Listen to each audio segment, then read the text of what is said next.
আমরা ক্লাস 9 এর প্রথম লেসনের নাম কি? The tales of Bhola grandpa, লিখেছেন মনোজ দাস। টেলস, টেলস মানে কি বলো? TALES, টেলস মানে কি? হ্যাঁ, ইয়েস, টেলস মানে হলো গল্প। দেখো, একটা হলো TELL, এই টেল মানে কোনো কিছু বলা, এটা ভার্ব। আর TALE, টেল মানে হলো গল্প। আর এখানে আছে দেখো টেলস, মানে একটা গল্প নয়, একের বেশি গল্প, তাই বলা হচ্ছে টেলস মানে গল্প। কার গল্প? Of Bhola grandpa. গ্র্যান্ডপা মানে হলো ঠাকুরদা, অর্থাৎ গ্র্যান্ডফাদার। তাহলে তার নাম হচ্ছে ভোলা। ভোলা গ্র্যান্ডপার গল্প লিখেছেন কে? মনোজ দাস। তাহলে এই গল্পটা আমরা পড়ব। তবে এগুলো যেগুলো আছে এগুলো আমি পড়াচ্ছি না, আমি ডাইরেক্ট টেক্সটে আসছি, কারণ যেটা আমাদের পরীক্ষার জন্য দরকার সেটাই আমরা পড়ব। দেখো দেখো, Bhola grandpa and his wife। Bhola grandpa মানে ভোলা দাদু, and his wife, এবং হিজ মানে তার, ওয়াইফ মানে স্ত্রী। তাহলে ভোলা গ্র্যান্ডপা এবং তার স্ত্রী, বোঝা গেছে? লিভড, এই লিভড মানে হলো বাস করত। এসো পেছনে চলে যাও। তোমরা কি এই তো? ও তাহলে বসো, একটু বাইরে বসো। আচ্ছা দেখো, এইটা একটু বাইরে বসো। কটা বাজছে এখন? 7:15, 15 মিনিট পড়াবো, ঠিক আছে। দেখো আবার দেখো, Bhola grandpa and his wife, Bhola grandpa এবং তার স্ত্রী। তারপরে আছে দেখো লিভড, বাস করত। Bhola grandpa and his wife হলো এই সেন্টেন্সের সাবজেক্ট বা কর্তা, আর লিভড মানে হলো বাস করত, এটা হলো ভার্ব। যেমন ধরো রাহুল খায়, কে খায় বলো? উত্তর করো। রাহুল। তাহলে রাহুল হলো কর্তা। আর কি করে? খায়, এই খাইটা হলো ভার্ব। এবার ভার্বকে কেমন করে চিহ্নিত করবা? তোমরা লক্ষ্য করবা এই খায়ের কোনো পরিবর্তন হয় কিনা, অতীতকাল, বর্তমানকাল, ভবিষ্যৎকাল হয় কিনা। যেমন রাহুল খায়, রাহুল খেয়েছিল, রাহুল খাবে, এগুলো পরিবর্তন হচ্ছে। তাহলে খায়, খেয়েছিল, খাবে, এরকম পরিবর্তন হলে সেগুলো ভার্ব হবে। আর রাহুলের কি পরিবর্তন করতে পারবা? রাহুল রাহুলই থাকবে। তাহলে রাহুলটা হলো সাবজেক্ট, এবং সাবজেক্টের পরে যেটা বসেছে সেটা ভার্ব। এবার রাহুল খায় আর রাহুল খেয়েছিল এক জিনিস নয়, একটা বর্তমান কাল, একটা অতীত কাল। এখানে ভোলা গ্র্যান্ডপা and his wife হলো সাবজেক্ট, আর লিভড মানে বাস করত। কে বাস করত প্রশ্ন করো? ভোলা গ্র্যান্ডপা and his wife বাস করত। তাহলে ভোলা গ্র্যান্ডপা এবং তার স্ত্রী হলো কি? সাবজেক্ট, বাক্যের কর্তা, বাক্যের কর্তা। আর কি করত? লিভড, বাস করত। এটা হলো লিভ ভার্বের, লিভ হলো ভার্বের 1 নম্বর ফর্ম, অর্থাৎ প্রেজেন্ট টেন্সে বসে লিভ। এর পাস্ট টেন্স করতে গেলে আমরা ডি বা ইডি যোগ করি, তখন পাস্ট টেন্স হয়ে যায়। লিভ মানে বাস করা। তাহলে বাস করাটা কি ভার্ব? প্রশ্ন করো, বাস করে, বাস করতো, বাস করবে, তাহলে পরিবর্তন করতে পারছো, তাহলে এটা ভার্ব। তাহলে কি হলো? Bhola grandpa and his wife lived, Bhola grandpa এবং তার স্ত্রী বাস করত। কোথায় বাস করত? at the, at মানে কোন একটা জায়গায়, the western end, ওয়েস্ট মানে কি বলো? ওয়েস্ট মানে হলো পশ্চিম, আর ওয়েস্টার্ন এটাকে অ্যাডজেক্টিভ করা হয়েছে। এন্ড মানে হলো প্রান্ত, ওয়েস্টার্ন এন্ড মানে হলো পশ্চিম প্রান্তে। তাহলে কোথায় বাস করত? at the western end, পশ্চিম প্রান্তে বাস করত। কোথাকার পশ্চিম প্রান্ত? of our village, আমাদের গ্রামের।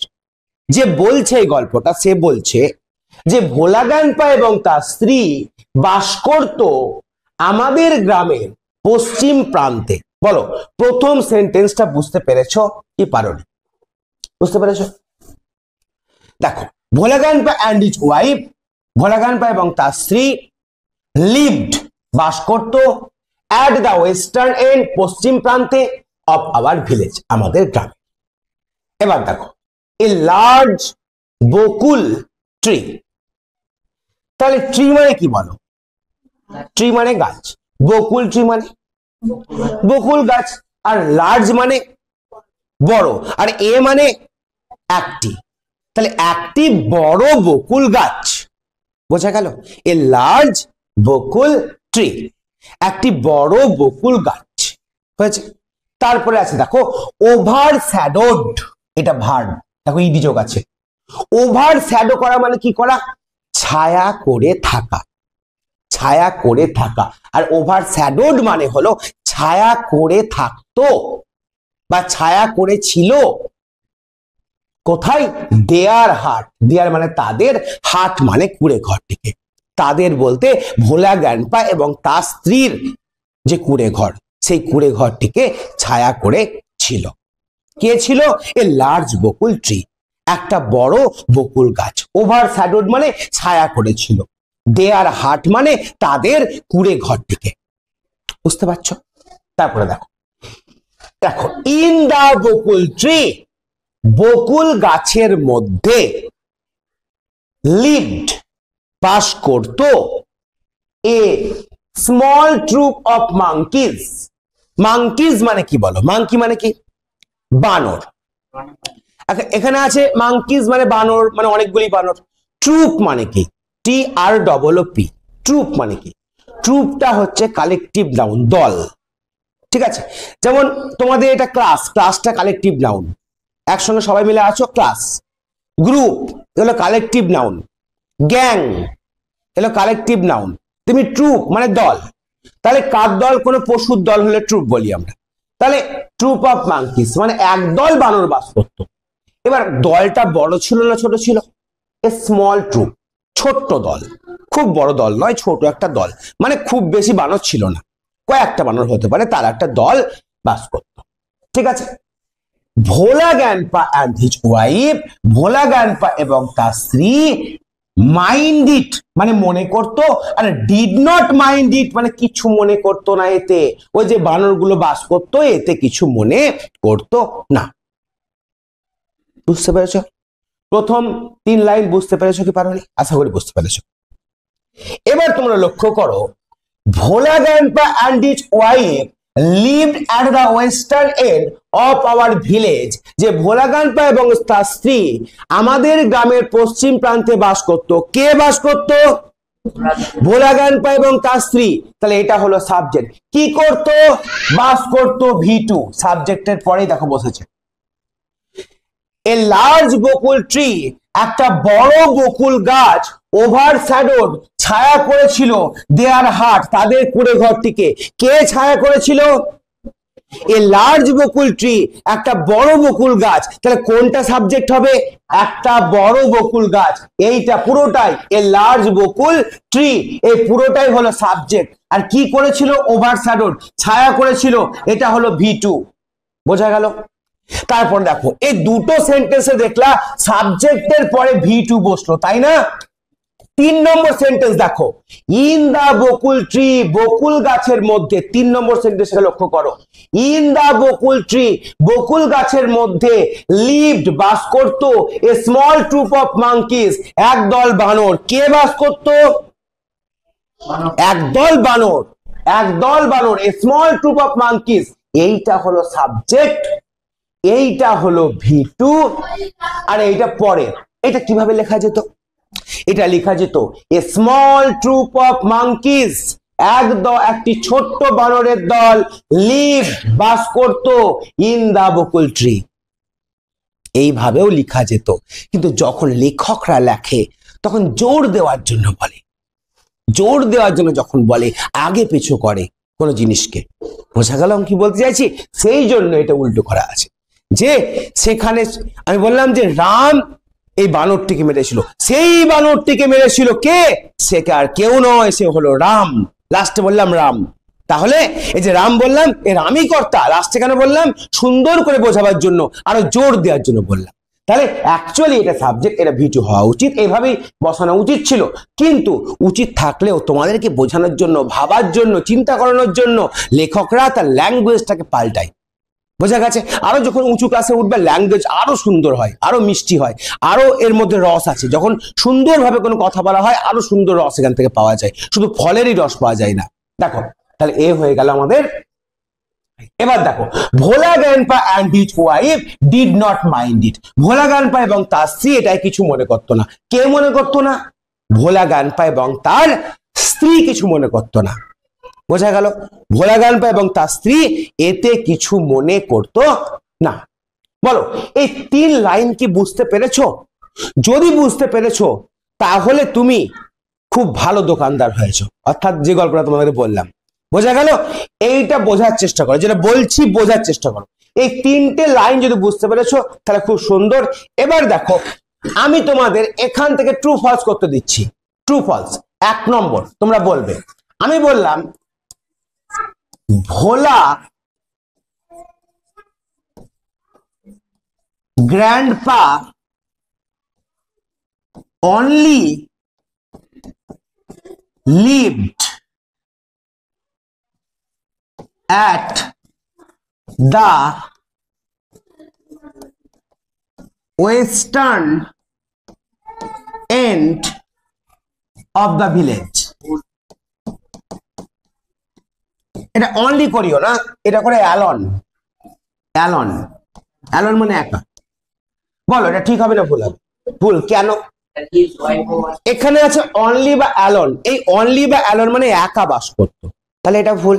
আচ্ছা, ওয়েস্টার্ন কেটে দিলাম, বলে দিলাম ইস্টার্ন। ইস্ট মানে পূর্ব দিক, ইস্টার্ন, তাহলে কি হবে?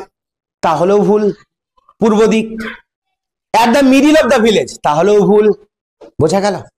তাহলে ভুল ঠিক কিভাবে বের করবে? একটা ওয়ার্ডের জন্য কিন্তু ভুল বা ঠিক বের হতে পারে। তাহলে প্রথম লাইন থেকে ঠিক ভুল বের করলাম। এ লার্জ, এই লার্জের জায়গায় করে দিলাম small. A small bakul tree overshadowed their heart, ভুল। A large bakul tree overshadowed their building, তাহলেও ভুল। বিল্ডিং নয়, হার্ট। বোঝা গেল? এবার দেখো, in the bakul tree lived a big troop of monkeys, তাহলেও ভুল। Bhola grandpa and his wife minded it. Bhola grandpa and his wife লিখলাম, ডিড নট মাইন্ড না করে লিখলাম মাইন্ডেড, মানে মনে করতো এটাতে, তাহলেও ভুল। বোঝা গেল কি করে ঠিক ভুল বের করতে হয়? হ্যাঁ, এবার কমপ্লিট দ্য সেন্টেন্স করো। যদি কমপ্লিট দ্য সেন্টেন্স দেয়, এই 3টে লাইন থেকে কমপ্লিট দ্য সেন্টেন্স দিল, নিয়ে বললো a small troop of monkeys, of monkeys হলো, নিয়ে এখানে ড্যাশ থাকলো, নিয়ে বললো যেটা কমপ্লিট করো, অর্থাৎ সেন্টেন্সটাকে সম্পূর্ণ করো। তুমি বলো কি হবে? এই 3টে লাইনের মধ্যে আছে এ স্মল ট্রুপ অফ মাঙ্কিজ বলে ডাক দিয়ে দিল। এবার বলো এখানে তুমি কি করবা? এবার যখন এইটা দিয়ে দিয়েছে এই সেন্টেন্সের মধ্যে, এর পরে কাকে বসাবা? সাবজেক্টের পরে কে বসবে বলো? কি বসবে? না না না না না, এবার এটা এবার সেটা বসবে না। যখন সাবজেক্ট আগে বসে গেল তখন ভার্ব বসবে আগে। বোঝা গেল? এইটা পরে দেওয়া আছে কিন্তু এটা সাবজেক্ট। এবার সাবজেক্ট মানে ভার্বকে আগে বসাবা, তাহলে কে বসবে? লিভড বসবে আগে। আগে বসবে লিভড, তারপরে বসবে ইন দা বকুল ট্রি। সেন্টেন্সটাকে বোঝো, in the bakul tree. In বকুলের বি ছোট হাতের আছে, বকুল ট্রি। বোঝা গেল কি বললাম? In the bakul tree. এইভাবে সেন্টেন্স কমপ্লিশন আসবে। তোমাদের পরীক্ষায় কি কি আসে? ট্রু ফলস আসে, সেন্টেন্স কমপ্লিশন আসে না। তোমাদের পরীক্ষায় এই সিন থেকে কি কি আসে? মাল্টিপল চয়েস আসে, আর ট্রু ফলস আসে এবং তার সঙ্গে কোশ্চেন আসে। এই 3টে জিনিস আসে, ঠিক আছে? এবার তোমাদের এখান থেকে যদি কোশ্চেন আসে, আমি লিখলাম হু লিভড, কে বাস করত? হু লিভড, কে বাস করত? At the western end, western end of our village, আমাদের গ্রামের, আওয়ার হবে না, অফ দা ভিলেজ করো, অফ দা ভিলেজ, আমাদের গ্রামের পশ্চিম প্রান্তে কে বা কারা বাস করতো? ভোলাগান বা অ্যান্ডিজ ওয়াইফ। কোথায় লিখবে এটা? হুকটাকে কেটে দিয়ে হুয়ের জায়গায় লিখে দেবে ভোলাগান বা অ্যান্ডিজ ওয়াইফ, তারপরে যা আসে প্রশ্নে তাই লিখবে। এই জিনিসটা আছে, ট্রু ফলস আছে, মাল্টিপল চয়েস আছে এবং এই আছে। আজকে টাইম কম, বোঝাতে পারলাম না। পরের দিন তোমরা অবশ্যই ইংলিশ ক্লাসে কোনো বই, খাতা, পেন কিছু আনার দরকার নেই। যদি পারো একটা খাতা পেন নিয়ে আসতে পারো, শুধু মন দিয়ে ক্লাসটা শোনো। এই ক্লাসের রেকর্ডিং থাকবে, তোমাদের গ্রুপে আমি দিয়ে দেবো, রেকর্ডিং আমি গ্রুপে দিয়ে দেবো। যদি মনে করো কারোর মোবাইল আছে, মোবাইল থেকে তোমরা রেকর্ডিংটা দেখতে পারো। আজকে প্রথম ক্লাস 3 লাইন পড়ালাম, পরের দিন থেকে ক্লাসে ঠিক টাইমে আসবে। যাও ছুটি।